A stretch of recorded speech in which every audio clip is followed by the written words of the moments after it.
ওগো ইমামে হোসেন, হাতটা দিয়ে দিতেন, কম্প্রোমাইজ করে নিতেন।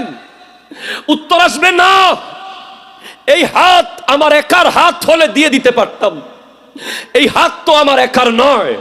এই হাতে আছে সিদ্দিক আকবরের সাদাকতের হাত, এই হাতে আছে ফারুক আজমের আদালতের হাত, এই হাতে আছে উসমান জুন্নুরাইনের সাখাওয়াতের হাত, এই হাতে আছে মাওলা আলীর বেলায়েতের হাত, এই হাতে আছে রাসূল আরবির রিসালাতের হাত।